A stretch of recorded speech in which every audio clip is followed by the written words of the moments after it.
Bad news for boxing fans. Canelo and Berlanga reach over 750,000 pay-per-view buys and $22 million gate. This event is one of the biggest events in recent boxing history, making it one of Canelo's biggest events of his career.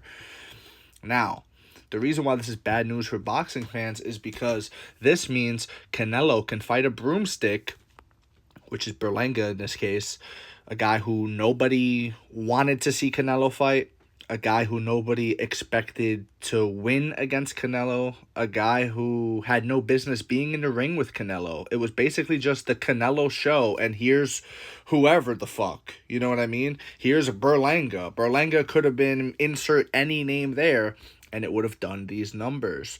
That's the bad news for boxing fans. For Canelo fans, it's good news, right? Because you just get more Canelo. But it's bad news for boxing fans that want to see competitive fights. So just to go on with that, Canelo's done a great job of building a fan base, a cult-like fan base that will just eat up whatever slop that he serves. It does not matter what he puts on the table for dinner. Canelo fans are hungry and licking their lips, ready to start digging in on it, okay? This fight was an insult to boxing fans. To Canelo fans, it wasn't, right? To Canelo fans, and again, to Canelo's credit, there's a lot of them. To Canelo fans, this was a fun, I get to see Canelo beat up on somebody that he's 100% supposed to beat. Yay, showcase fights. Okay, that's cool. And honestly, I have nothing wrong with that. I have a problem with it when Canelo comes out and says he's the best in the world. That's the problem that I have. Because if you're the best in the world, you have to fight people who people think can beat you. That's the whole point. If you're the best in the world, you should have rematched Bivol immediately. You shouldn't have went on this detour, started fighting Charlo and all these people that it was kind of like, they have a puncher's chance. I mean, hey, in Berlanga's chance, he didn't even have a puncher's chance, you know? That was just some BS they were telling you. But he not really like that. At least not at this level. Then you have, of course, the David Benavidez fight. David Benavidez, people have been calling for this fight for years.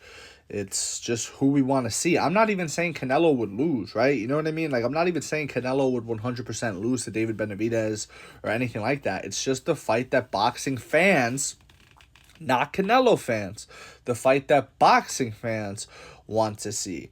The fight that boxing fans want to see are competitive fights.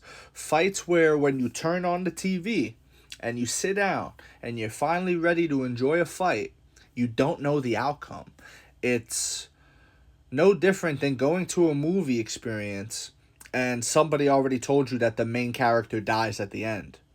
Why would you tell me that? Why in the world would you tell me that Bruce Willis was dead the whole time in Sixth Sense? That's the whole point of watching the damn movie, is you get to the end and you find out the twist, and oh my God, my mind is blown. No mind was being blown in this fight. We all knew what happened. We all knew Canelo gets his hand raised. It was just a matter of whether it was by knockout or if it was by decision. You know what I mean? And this right here, showing Canelo's star power, 750,000 pay-per-view buys. This is a good thing for Canelo. It's a good thing for Canelo fans because you're going to get more broomstick fights. But it's a bad thing for boxing fans. Boxing fans, this is a sad day for us. It is what it is. Let me know what y'all think in the comment section below, whether you agree, disagree. It does not matter. Just join the discussion, follow for more, and leave a like if you enjoyed the time spent. Thank you. You are all appreciated.